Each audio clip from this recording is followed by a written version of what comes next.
Hey everyone, Brayden here coming to you with a breaking Disney news update. The Walt Disney Company's fiscal year 2023 Q3 earnings are out. We just had Iger take the mic for an earnings call and Q&A. I subjected myself to all the corporate speak, the corporate nonsense, so you don't have to. Here is what is going on. Heading into this earnings report, as a result of what we know is poor performance at the studios, parks, Disney Plus, television networks, and so on, combined with the legacy media doing an about face and starting to attack Iger, who they've defended for years. Now they're attacking him because of the writer's strike, which Iger has not been particularly charitable towards. Because of this combination of factors, virtually every mainstream outlet, virtually every financial institution, and Disney blog, everyone has been expecting these earnings to be bad. Well, the earnings ended up being pretty bad. We're about to get into all of it, and there were also some announcements made along with the earnings that could prove even more disastrous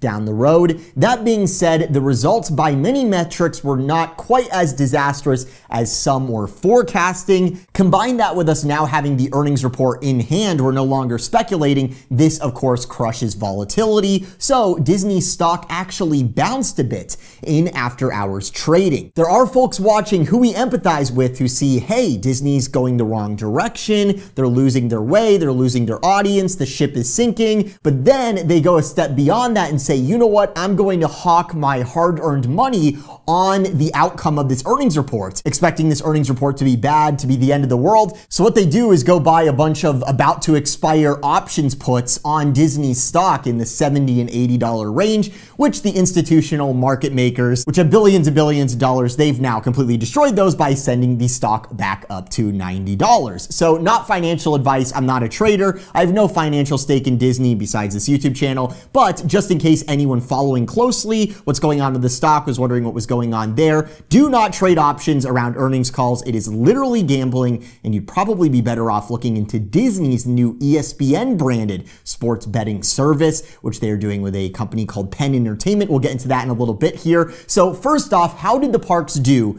this quarter? Well, the park segment grew by 13% in revenue and 11% in income. You may be saying, wait a second, I thought we just had that interview where Iger was all defensive about the parks, had to admit that they are losing people at Walt Disney World, and he was blaming humidity. Turns out, yes, domestically, Disney is seeing lower results at the parks, Walt Disney World in particular. Disney says, quote, the decrease at Walt Disney World Resort was primarily due to higher costs on Disney's end, and lower volumes. The increase in costs was attributable to inflation and accelerated depreciation related to the planned closure of Star Wars Galactic Star Cruiser. Lower volumes were due to decreases in occupied room nights and attendance. So the real issue, it's there at the end of the quote. What's happening is they're convincing fewer guests to come to Walt Disney World and pay for those astronomically priced hotel rooms, and they are also convincing fewer guests to pay for those $150 single day tickets.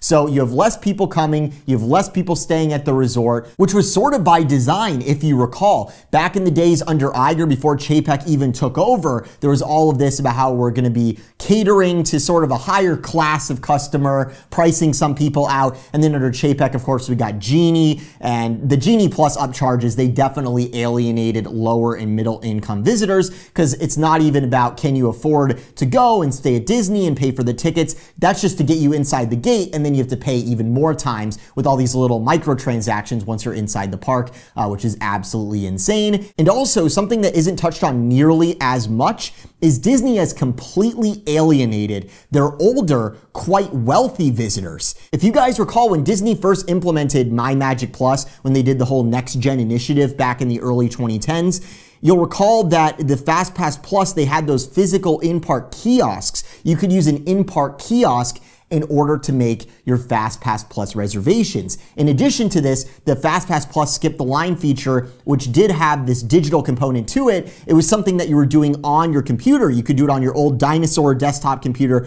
way in advance of the actual day of you being in the park. So between the kiosks the day of and the desktop application, it was really something where you did not need to be on your phone while you were in the park, because Disney found they had all these richer, older guests that weren't about all the smartphones and the apps and and the this and that, and they didn't want to deal with any of that, so Disney provided them another option. Well, with the Genie Plus thing, Disney's just totally given up the ghost on trying to appeal to older guests. You are tied to your cell phone the entire day if you want to make the most out of your Walt Disney World vacation, and I mean that in terms of riding the most rides. Obviously, if you're looking at your phone the whole time during your vacation, that does not sound like a vacation. Maybe it is to some people, but I most certainly do not enjoy that little bit. And then of course, with the price hikes, that obviously prices out a lot of middle and lower income guests as well. So Disney's been alienating all of these demographics from going to their parks, and also there's data to suggest fewer families are going to Walt Disney World, which is the key demo Disney's competitor Universal is targeting with their new Epic Universe park. So all of this, it's definitely not good news for Walt Disney World. Since most watching this are intimately familiar with Walt Disney World and the Nothing Burger that was the 50th anniversary, you'll get a kick out of this.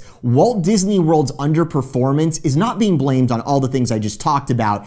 It is being blamed on the fact that the 50th anniversary was such an all-time record-breaking, amazing anniversary. And now that the 50th is over, people are so sad. They're saying, you know what, we're just not going to go for a while. I kid you not, this is what they're claiming. They keep talking about the 50th, and that's why people aren't going to the parks anymore. We saw softer performance at Walt Disney World from the prior year, coming off our highly successful 50th anniversary celebration. Domestic parks attendance grew slightly year over year, reflecting comparisons against last year's strong trends coming out of the 50th anniversary at Walt Disney World. We continue to expect some moderation in demand at our domestic parks as we compare against our highly successful 50th anniversary celebration at Walt Disney World. For those unaware, Disney did hardly anything for the 50th anniversary. Chapek canceled all of the original plans Imagineering had for enhancing legacy attractions at the Magic Kingdom, adding all sorts of new stuff. It just so happens Disney's Nothing Burger anniversary coincided with the post-lockdown pent-up demand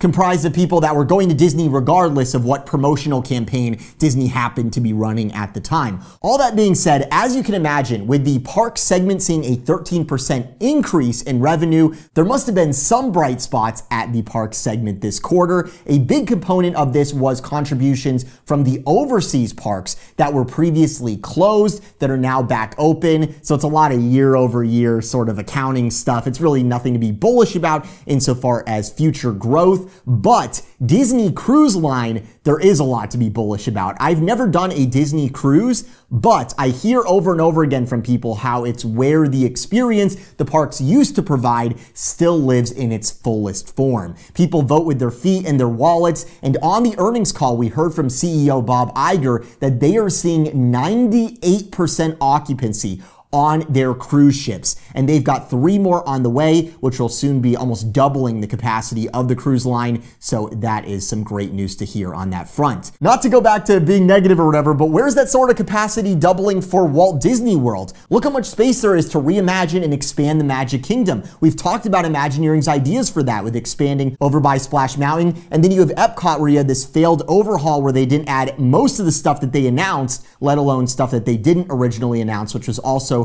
on the drawing board, you know, like updating the Imagination Pavilion and things like that. Epcot needs more rides. And then look at Hollywood Studios. It's an operational mess right now. It's always too busy and they have all sorts of problems. And even though they invested all sorts of money in it, it really doesn't seem like they added much in the way of capacity or rides. They sort of like got rid of rides and then added in new rides that have all sorts of tech issues. And also Hollywood Studios is a thematic mess. You have that whole animation courtyard area, which just doesn't even make sense there. Totally underutilized. And then you have the Animal Kingdom where they have so much room that they could be working with. To that end, we heard nothing from Iger on this earnings call. He didn't even wag the meaningless number he threw out in previous earnings calls about how they plan to invest billions at Walt Disney World over the next 10 years, while in reality greenlighting 0 Imagineering projects that have been sitting on the shelf. Parks Chairman Josh D'Amaro, he has been presented hundreds, possibly even thousands of ideas from Imagineering, and he has greenlit approximately nothing during his tenure, which has now spanned quite a few years. The one stateside project that Iger did mention during the call was about Avatar coming to Disneyland in some form, which we've heard him talk about previously, mentioned previously. But even with that, he said that they will begin working on that project, quote, later on down the road. So So clearly Disney is in zero rush to add capacity and meaningful new experiences to the domestic parks. This decline in performance at the domestic parks then comes as no surprise, and in my opinion, based on this current behavior from Disney, they have just started to feel the hurt on the parks front. I personally believe parks performance will continue to decline in future quarters as a result of the lack of investment, the drop in quality, the awful systems they've implemented and kept in place, including Genie and reservations, and shifting the focus away from capacity and attendance in favor of price hikes and appealing to this upper echelon of guests, which isn't even coming, and now it is finally coming back around to bite them. Just a wild situation. Moving over to the other aspects of Disney's business, which currently receive the majority of the focus from the executives as well as the media, mainly because these other areas are not performing nearly as well or as consistent as the parks. Disney's direct-to-consumer business continues to exist in an infancy stage, which it should have already grown out of. On the earnings call, Iger says they expect the DTC business to reach profitability by the end of 2024, but it was not said very confidently, in my opinion, and we've seen that goal, that date, get pushed back and back and back. The situation at Disney Plus, which is tens of billions of dollars underwater currently, is not great. On this latest report, Disney Plus lost around 13 million subscribers in a single quarter, mostly as a result of losing subscribers overseas with Disney Plus Hotstar in India. That is a very cheap service that they have over in India, which they were able to use to massively inflate Disney Plus's original subscriber numbers and exceed all their goals and all the expectations, and now they're actually losing those subs because they didn't renew a sports contract. So kind of funny there. In North America, where the subscriber number is more meaningful because people are actually paying the stated price or something close to it that you could get if you went and signed up for Disney Plus, the decline was around 300,000 subscribers, which is not great considering over a similar time period this year, Netflix added 5.9 million subscribers. So what I mean when I say that this DTC business still seems to be in its infancy stage, that's Iger's excuse. You know, Iger keeps saying he's blaming the loss of subscribers partially on the overperformance of the business when they launched it. There's a lot of inferences to how they really haven't figured out what they're even doing with the service, marketing it, what the target audience is, what should go on the service, what does it even consist of, is Hulu a part of it? So Iger's essentially patting himself on the back, blaming the current performance of Disney Plus on its past massive success when he first launched the service. And now they're losing subscribers, and when asked by the people on the earnings call, hey, Netflix is doing great. Why are you guys failing? You guys are supposed to be competing with Netflix. Iger used the excuse that Netflix has had longer to figure out their recommendation algorithms and stuff like this, which is not extraordinarily convincing in terms of why they are seeing so much churn. What happened to Disney's IPs being the best of the best and having a super strong draw? What happened to Disney as this back library of content that people have to stay connected to? Those things all suggest that there wouldn't be much churn, not nearly as much as Netflix. How often does Netflix have a great original show that everyone has to watch? Not super often, right? So you'd think that Disney would be better at retaining subscribers, but this is not the case. Netflix has not had this issue. They've performed approximately 2,000% better in sub ads over this same period.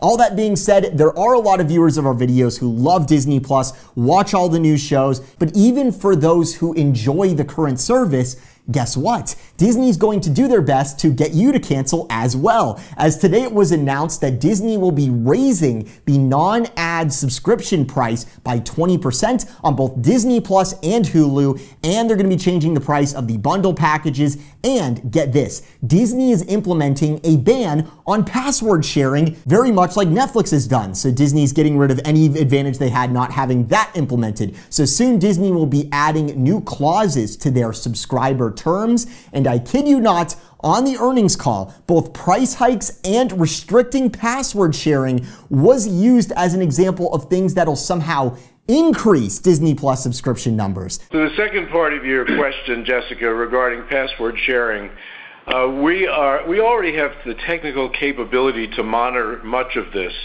And I'm not going to give you a specific number except to say that it's significant. But we certainly have established this as a real priority, and we actually think that there's an opportunity here to help us grow our business. Let me know if you guys are more inclined to get on Disney Plus for a higher price with less content on it, because Disney's been taking off lots of Disney Plus content so they don't have to pay residuals to actors and writers and composers. Oh, did I forget to mention, you can't share the account with others unless you want to pay even more for that special privilege. And the mouse will be watching, so you better not share that password with your friends. Crazy stuff. Quickly touching on the movie studios aspect of the business for those who have been living under a rock. Disney's recent theatrical releases have not performed very well at the box office, and even the ones that performed the best, like Guardians 3, if you run the numbers on what part of that box office number Disney actually gets, actually goes to Disney, and then you subtract what they spent on the movie with the budget and marketing, these movies are not making much money. They are not doing well. Not to mention you have these strikes currently happening in Hollywood. Hollywood is in revolt, which will begin causing a content drought later on next year and the year after, as no new content is currently being written. Here is what Iger had to say on all that. That said, the performance of some of our recent films has definitely been disappointing, and we don't take that lightly. And as you'd expect, we're very focused on improving the quality and the performance of the films that we've got coming up. It's something that I'm working closely with the studio on. I'm personally committed to spending more time and attention on that as well. Wow. So last up, coinciding with this earnings report, there is a lot of talk of strategic partnerships, as well as the prospect of selling off parts of Disney, and even the prospect of Iger selling the entire company. So first off, on the strategic partnerships front, Disney just announced that they are entering a licensing agreement with Penn Entertainment, where Penn Entertainment will be using the ESPN name for something called ESPN Bet. They're basically going to use the ESPN name to brand their sports betting service. This is the whole, Disney getting into gambling thing that Chapek was attacked for. Well, it's actually still happening pretty much the way that Chapek had it planned out with Penn Entertainment, which there seems to be a lot of overlap between Penn Entertainment and Disney, because I know that the folks that have been in charge of the resort updates that we've seen the last 5 years, that we've criticized a lot here on this channel, where they've really gotten rid of the theming to a large extent at the various resort hotels around Walt Disney World, those projects are not being led by existing, generational Imagineers. Many of those projects have been led by someone who was recruited from that Las Vegas world, from Penn Entertainment, if you can believe it. So you can thank the folks over there for what we've been getting at the resort hotels as well. Also on the ESPN front, ESPN is getting broken off into its own segment of the company for future earnings reports. Is ESPN going to be sold? That's sort of what it seems like when they separate it out from the rest of Disney on the earnings reports, but I don't actually believe that's what's going on here. It seems, this is the claim, is that Iger believes that ESPN and the sports business is a core asset to Disney that they will not sell. It is in the same category of core to Disney as the parks and the intellectual property. But since ESPN is financially quite demanding with all of the contracts with the different leagues, strategic partners helping to bring in revenue for Disney will improve how ESPN looks on the balance sheet as they try to migrate it from a cable offering to something that's completely on your phone. And once they get it all on the phone, I actually do think that ESPN could be quite profitable. I do think that there is a lot of money in that business. Then there's the Hulu situation. If you were not aware, there is a Hulu buyout coming up at the beginning of 2024, where Disney seems to be committed to upholding a contractual agreement where they are projected to pay somewhere in the neighborhood of $20 billion to their competitor, Universal, NBC Universal Comcast, in order to buy out Comcast shares in Hulu, and that'll make it entirely Disney's, and then Disney will be combining it with Disney Plus. Hulu and Disney Plus will be combined into one application. There were questions on the earnings call about how on earth Disney will pay for this acquisition when they're already in this strenuous financial position, debt-wise, thanks to Iger's previous acquisition of Fox for $71 billion. We didn't get a straight answer in terms of how they're going to pay for Hulu? Will it be paid for in Disney shares by diluting the shares? Will Disney be taking on even more debt from JP Morgan like they did with the Fox acquisition? Will there be some combination of things? Very likely, but we will see exactly what happens there. And then there's the linear network situation. So Disney's television networks are dying. Less and less people are tuning in to, regular network television. Iger very mistakenly bought several more networks as part of the recent Fox acquisition, which will most certainly sell for less than what he paid for them because the business is simply dying. Disney is reportedly looking into divesting channels, including FX and perhaps even ABC, which I would say I feel like is pretty core to Disney. That was one of the original acquisitions Disney made, so that would be pretty crazy. Trimming down Disney's assets would generate cash though, which could be used towards the Hulu acquisition perhaps, as well as paying down other debts. And also if Iger could slim up Disney and sell some different components of it, that would reduce costs on the payroll front and the content spend front, which would be a financially sound decision, I think. The question is, will Disney find a suitor for these dying television networks? We will see. Finally, we have the ultimate, the nuclear option, if you will. Morale is at lows right now at Disney HQ. We have sources that we speak to on a regular basis who speak much more negatively than I ever have in these videos. Sometimes people say, Brayden, you're being negative. You should talk to some of the folks in Burbank right now who work for Disney. It's funny, there's these people online who think, they're defending Disney's honor or something. I don't know what Disney is to them, but the people that I consider to be Disney, the talent that Disney has, a lot of them feel very much the same as we do about a lot of what's going on right now. So anyways, what is the nuclear option? Well, it's the long rumored sale of the company to Apple. In the past, Bob Iger has dismissed this rumor outright, but we know Disney and Apple are two closely linked companies. They've been linked together for a very long time.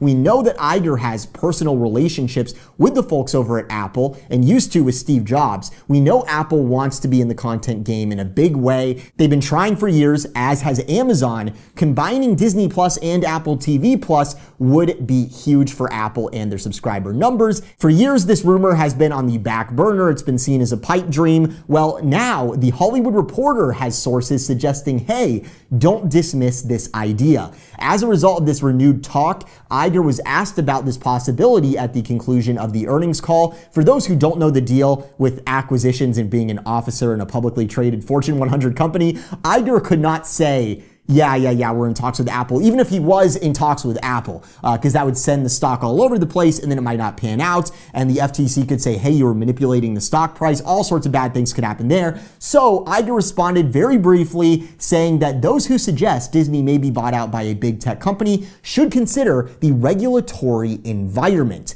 There he's implying that by selling the entire company to the likes of Apple or Amazon, that would certainly 100% get swatted down by the government. Those tech companies are already in effect monopolies and should probably be broken up as is, giving them control over TV networks, local news affiliates, all these movie franchises, the parks, the cruise lines. It's never going to happen. But for anyone with brain cells, nobody thinks that when we're talking about Disney being sold to Apple. Obviously, first, Disney would have to sell off things like their TV assets, which Iger is currently saying he wants to do. Then an acquisition would be announced, and along with that, there would be a splitting up of the company into separate companies. Disney could be split up into 2, 3, 4, 5 different companies. So Apple would take whatever they want, perhaps the intellectual property, the movie studios, the direct-to-consumer platforms, the list of subscribers and all that sort of stuff, something like that. And then the parks and resorts would be spun off into its own independent entity. Personally, I'm all for this outcome, which is something for some reason people seem to be surprised about. They say, Brayden, why would we want that? Well, first of all, for some reason, people think if the parks got split from the studios, that would mean that there would no longer be Disney-themed rides, which is false. In this scenario we're talking about, which is hypothetical, it is a near certainty that there would be a very, very extended exclusive licensing agreement, which would exist between the studio and the parks. So the parks would be able to use new and existing studios' content And that's how other theme parks work, which are independent of studios. So the structure of it would not even be that complicated. And day to day, immediately, I don't think that there would be much of any change. But in the intermediate term and the long term, there would be a big difference, which would be that you would see way more investment in the parks and resorts. We'd likely see new parks, new resorts, new lands, reimagined parks, all of that, because the parks make money, they generate revenue, they generate income, and where does it all go? Well, a lot of it ends up going over to the studios to subsidize whatever Hollywood's doing that's completely failing, right? So if you think about it, if instead all of that revenue and all that income the parks earned was something at the disposal of the parks, that would mean way more investment in the parks. The parks would no longer be subsidizing other parts of a giant company. They would be their own company, which would be pretty awesome. And finally, we'd be able to get some new original theme park attractions as well. Finally, the Imagineers would be back in control, and it would be about creative, and you'd actually have to be good at your job. And the executives won't be people focused on other stuff where the parks are, an afterthought. It would be the sole focus of the executives because they'd be the executives of the parks. That's all it would be. So all this is to say, in my humble opinion, there is a possible future where a park spin-off company could be awesome and solve all of our problems. And it's not that crazy if you think about it. Mega corporations spin off into independent companies all the time. It's not super rare. And the parks fits the requirements well of what is necessary to spin off a segment of a giant mega corporation. And that is that the parks are self-sufficient. They make tons of money. The tech companies, they can't acquire it due to antitrust anyways. But unless a tech company puts up the cash for the studio's business, the parks are stuck subsidizing the studios and having to deal with the Hollywood whatever because the studios need the cash that the parks generate. If the studios were bought by a tech company, the other segments of a tech company could help subsidize the studios, which is not a particularly profitable enterprise. But absent of a suitor, the parks are stuck attached to the studios, and it just is the way it is. And we're going to continue to see the parks exploited for their earnings and it not being reinvested in the parks, which is quite unfortunate. But man, wouldn't a Disney park specific, Disney parks focused company be awesome? I really think that it would be. Let me know what you guys think about all of this. I really hope you guys enjoyed this look at the latest happening over at the Walt Disney Company. It's always a lot of fun, quite eventful. We'll see what happens next. Be sure to subscribe with those notifications on so you can stay up to date on all the latest happening here. And also, I'll let you guys know that we have our next Epic Universe update coming very soon. I spent most of the weekend, as well as the early part of this week, out there in the, I think the real feel was like 116 degrees Fahrenheit. I was out there in the sun, walking around, filming, getting all sorts of footage of Epic Universe. So we'll have the latest update on everything going on over there at Orlando's newest theme park quite soon. So make sure you're subscribed so you don't miss any of that. Thank you all so much for watching. From the Mickey V's Magic Studio, this is Brayden. Have a magical day.